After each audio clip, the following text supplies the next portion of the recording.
Yun o, ito mga nakaapo ng mga tubig. Yan, shout out o. So stop guys, stop.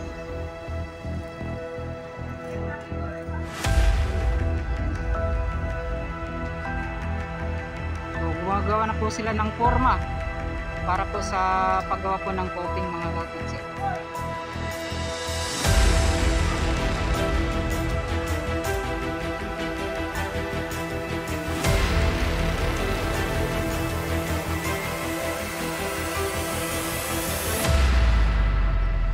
At least may mga nakita na tayong pagbabago talaga yun, no? Yung sa unahan.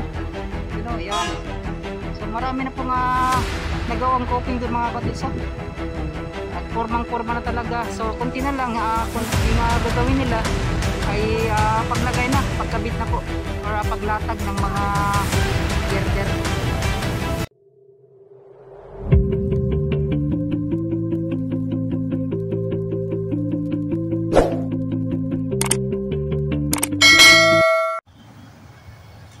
Yo, what's up mga cottage? Magandang hapon po sa ating lahat. So, yun, at andito pala tayo ngayon sa may ginagawang Olas flyover. Itong ginagawang skyway dito po sa may Olas. At itong daanan po ng Davao Bukidnon Road. Yan mga cottage.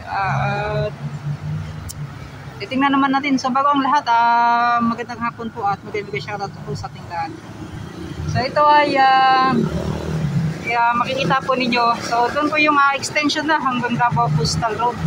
So pansin po ninyo mga cottage, so open na po yung dito banda. Dati nakaharang yan, di pa makikita. Ngayon ay tinanggal po nila. Siguro ay tawag nyan, lalagyan din yan mga cottage. Kailangan kasi talaga pag mga ganyan may mga harang para hindi po masyadong just in case na mga disgrasya po. Yan.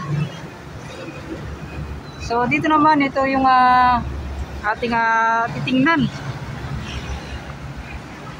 dito sa side na to. Yan o. Mga ilang poste na ba yung kanilang nagawa dito. So parang dito banda mga cottage, itong dulo na to. So ito na yung ikapang 12 siguro. Yan o. Napakalapit na lang kasi sa itong daanan na to. Parang ito na ata. Dati yung nag-update tayo, wala pa to. 13 days na po yung lumipas na na-update po natin itong ginagawang viaduct flyover. Itong ginagawang skyway daw. So ganon. Yan yung pagdidrillings nila. Sana ganito palagi mga cottage, napakabilis yan, no? Sa baba.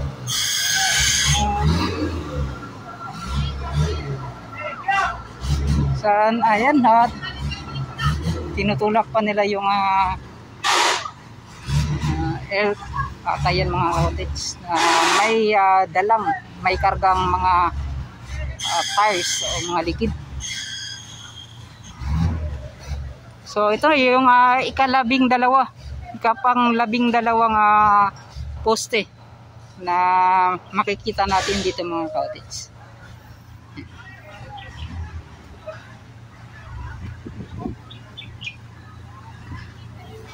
Yan mga gumagawa ng taon yan. Yung mga poste dito.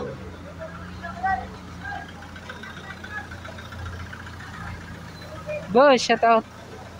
So dito, ano pala to? Saan na siya?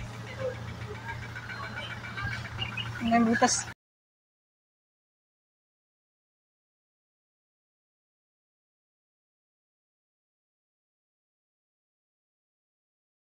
Pundasyon. Para tayo sa pundasyon mga cottage, ano? Yan, may mga pundasyon na pala na kanilang ginagawa dito. Hindi lang po yung pagdidrillings para sa gitna talaga mga cottage, ngunit yung ginagawa nila, yan para sa mga pundasyon na mga cottage. Ngayon po ay araw ng linggo. So may mga nagtatrabaho din pala. So nag-overtime.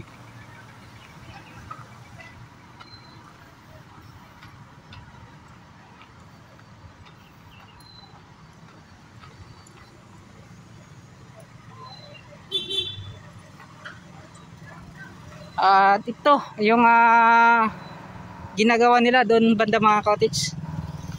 Ano?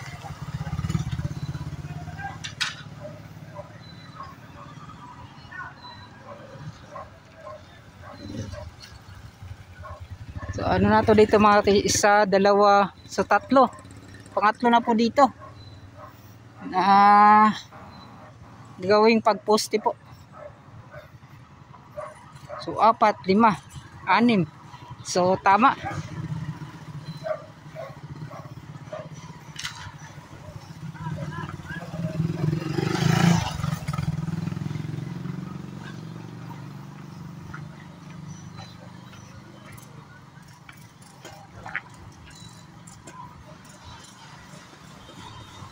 Yan, lakad-lakad lang po tayo. Ano yung mga makuha nating update.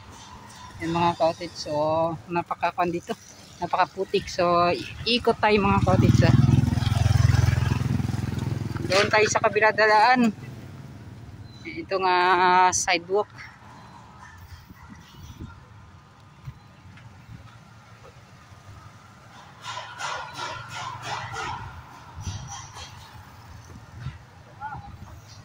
So pahirapan talaga mga cottage, no? Yan, no? Ito mga nakaapaw na mga tubig. Yan, shout out, oh. So stop guys, stop. Yan, oh. So gumagawa na po sila ng forma para po sa paggawa po ng coping mga cottage.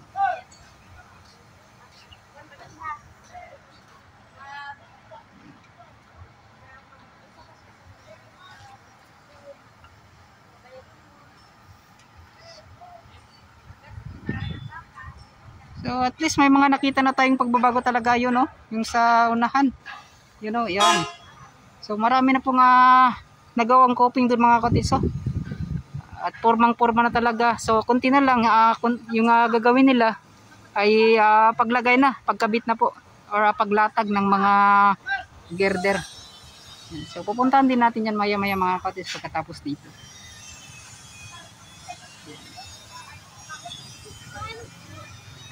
Sobrang ganda nito mga cottage kapag natapos. Yung sa ma-flyover naman, yung viaduct flyover doon, tingnan nyo na lang sa ibang mga vlogger mga cottage tulad ni Roel P. Yan, nag-update po yan siya dyan sa ginagawang viaduct flyover din sa may diversion road. Ako dito lang po muna mga cottage kasi yung ginagawa ko kasi mga cottage sa isang area kasi mas maganda kapag may mga madaanan kang ma-update kasi doon sa mga cottage wala ka nang ma-update ba pag uwi mo or parang ganon. So kaya madalang lang nating pinupuntahan yung mga ganyan mga cottage. So ako yung may makuha talaga mga cottage yung sa isang araw, hindi lang isa yung mga makuha natin pag-update kasi yun nga po para dagdag iwas gastos din. Yan. So ganun po yung mga kuan natin. Ibang-iba din ka talaga kapag meron kang mga motorsiklo. So yun nga po. Mapupuntahan mo talaga kahit na malayo. So ganito lang yung mga ginagawa natin. Sa mga malayo mga cottage sa ibang vlogger tulad nila Roel P, nila RPB Motovlog, yan sila Henry's Mix Vlog. Sila Kuya Dayo, Lakbay Pangarap, yan sila. Ay kuhan ko sa inyo mga cottage na yan, pwede kayong manood sa kanila mga cottage.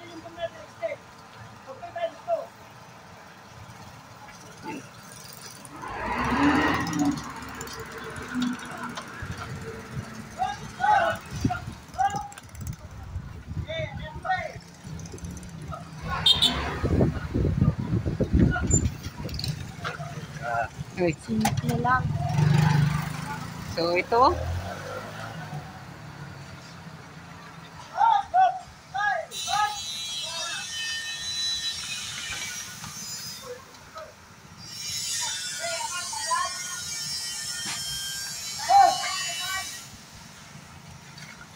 So yun, punta na tayo dun sa unahan. Busy dito.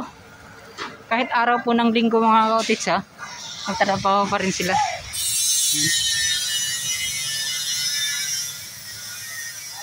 Yes.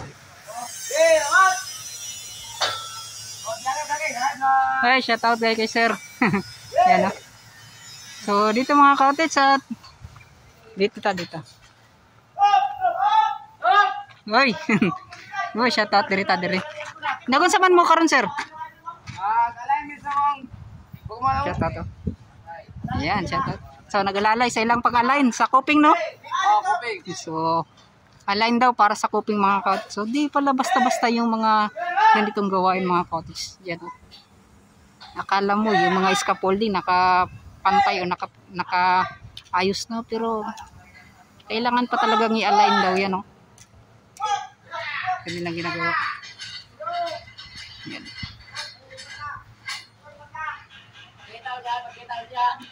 Unyang kabi. Yan. Shout out tayo kina sir. Tito Tans TV. Yan, shout out. So ito mga ka-otits at kita naman ninyo yung kanilang ginagawa na napakatibay. Ito ay single post lang mga ka-otits ha. Parang nauuso na po yung mga single post dito. Yan, so kinaset sa ubos. Yan. So hindi po basta-basta yung kanilang ganitong gawain mga ka-otits. So need talaga ng pasensya. Pasensya pa yung tawag niya na kailang kalmado lang talaga. Yan.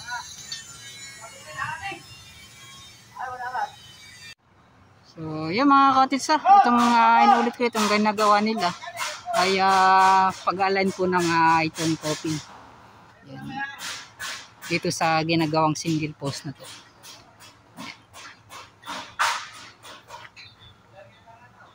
Dati yung nag-update talaga, parang sa tingin ko yung parang hindi po masyadong ganito yung progreso po yung kanilang ginagawa.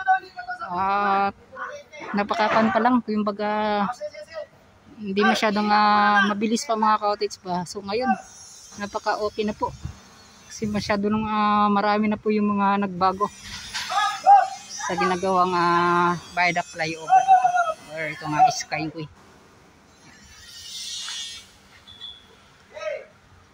Yan no. So yung mga ka-otits, maraming salamat. So mag-ingat po kayong lahat. Sir, salamat sir. Yan, salamat. So, dito tayo na naman sa kanilang yan oh.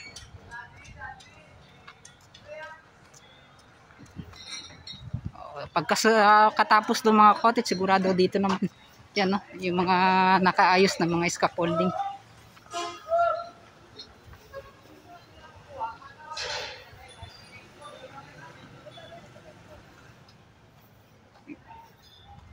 Yan no, tulad dito mga ka-otits, pahirapan sa mga nagnegosyo. Yan, lalo na sa mga tulad dito, mga roadworks.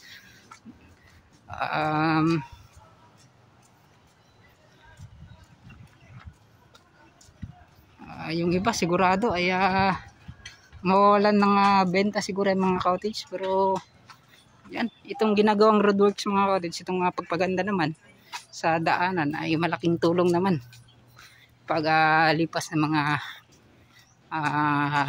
buwan or taon kapag natapos na ito mga ka-otits. So yan. So ito na po yung kompletong paggawa po nila. Yan. So yung coping, yung poste. Yan. So sana matibay mga ka-otits.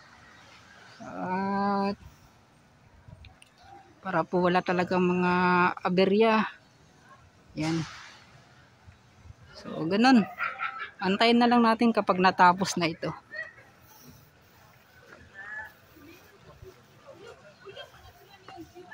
So ito po ay kapang-apat doon sa unahan. Kapang-apat na natapos na.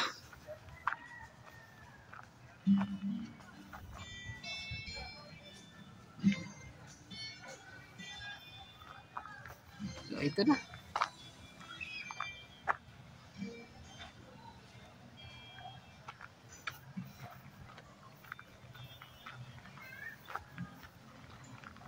Yan, yung lagayan po ng yung paglatagan po ng tawag nito ng girder.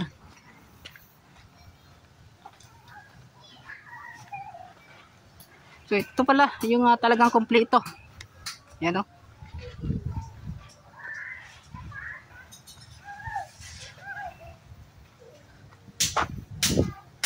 Ngunit dito mga ka-cottage, makita naman ninyo na malapit lang dito sa baba. Yan. Kasi pababa na po din yan mga ka-cottage hanggang doon.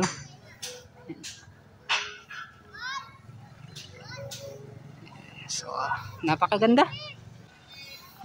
So yung pumunta tayo dito mga ka-cottage, kanila po itong isinirado itong daanan na to. So ngayon binigyan po nila ng daanan. Yan yung mga motorista, yung mga dumadaan dito. So yan lapit lang dito mga ka-cottage.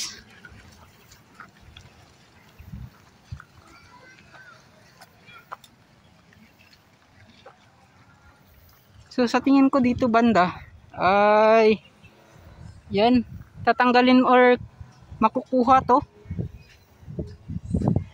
At gagawin po yan ng daanan dito. Sigurado po. Yan.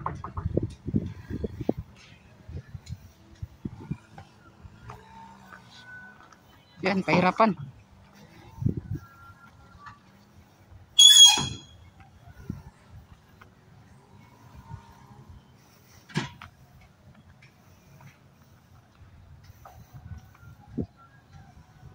So yan diyan banda sa mga gilid pala mga ka-cottage, giniba pala yung mga kabahayan. Di ko talaga yan napansin dati, yung mga kabahayan sa gilid. Yan. Oh, shout out day kay sir. Yan. So yan na dumadaan dito. So dati close to dito banda. At ngayon nakita naman ninyo, siguro may mga nagsasuggest din. Kasi napakalayo din kasi ng ikutan nila mga ka-cottage. Doon sila banda. Yan. Dito lang sa daan na to, yung pinakamalapit para po makapunta ka sa yung Talomo Turil Road na yan. Yung dinaanan natin. Yung sinakyan natin para makapunta dito. Yan. So yun, napakarami. Mga ganito mga ka-cottage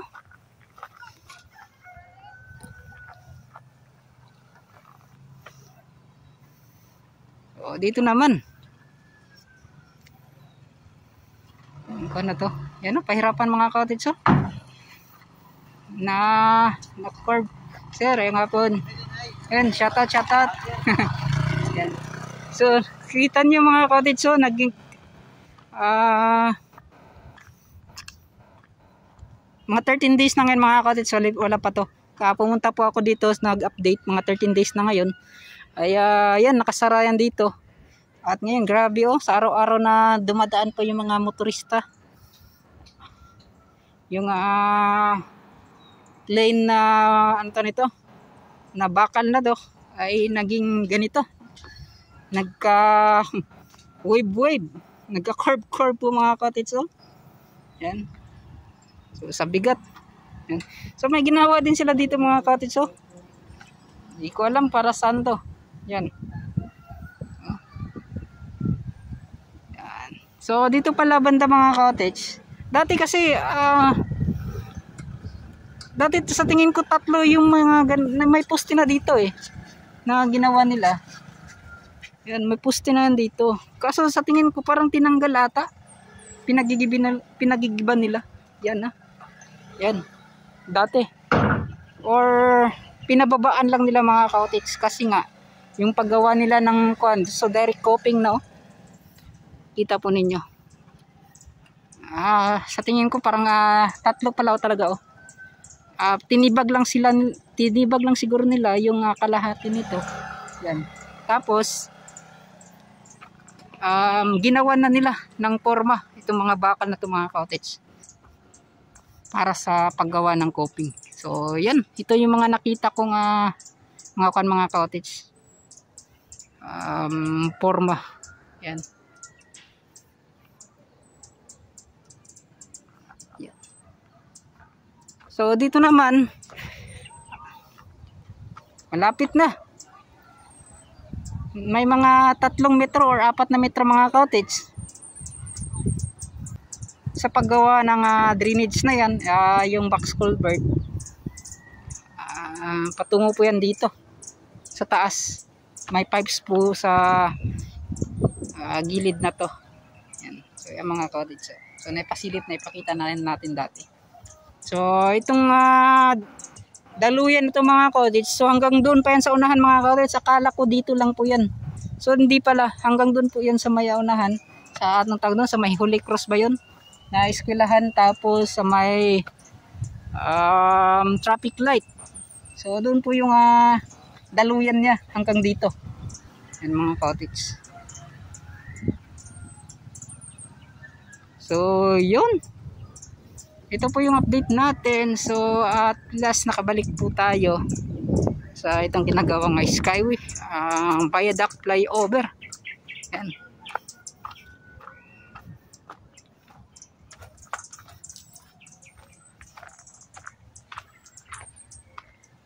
Ayun no. Ito pala mga cottage yung kanilang ginagawang kuan. Yan o, mapapansin po ninyo. Para dito pala yan. Yan. Yun. So itong purpose pala mga cottage sa tingin ko, kapag maglagay po sila ng antawag nito, ng parang yung forma niya,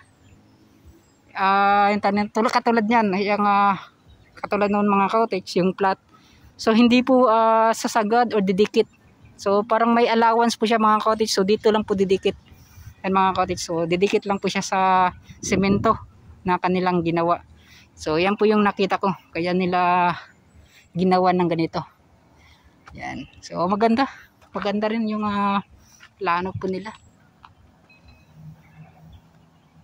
Mindset ba? So yan mga cottage. So kita naman po ninyo yung mga bakal na inalagay. So siguradong napakatibay ng pagkagawa. So yan. So hanggang dito na lang. Maraming salamat pala sa lahat po ng mga nakasubaybay, sa lahat po ng mga solid supporters natin dyan, solid viewers. At yun, nakapag-update na naman tayo muli dito sa ginagawang skyway, viaduct flyover dito po sa daanan ng Davao Bukidnon Road, itong Olas. So yun. At mega shoutout pala sa lahat po ng mga solid subscribers natin dyan, sa mga OFWs natin. Kaya idol impigure natin dyan. Yan, mega shoutout. At kaya maraming salamat sa yan, sa laging sa laging pagko-comment sa ating comment section mga cottage. Kay Sir Leopoldo Sonega, yan, mega shoutout. Yan, sa laging hindi po yan skip ads mga cottage. Maraming salamat. Kay Racho, SG Vlogger TV. So sana ay suportahan po yan ninyo mga cottage. Makaabot man lang ng 1,000 subscribers, SG Vlogger TV. At kay Padrones Vlog, yan. So yan, maraming salamat at hanggang dito na lang. Kay Kwan pala mga cottage. Yan, sa mga sponsor or yung mga kwan natin ng mga dati mga cottage, yung mga nagbibigay ng yan. Di man natin yan kan mga cottage. So maraming salamat sa kanila. Yung tumutulong dati. Yan. Alam nyo na kung sino kayo mga cottage. Yun, maraming salamat at hanggang dito na lang. Bye na.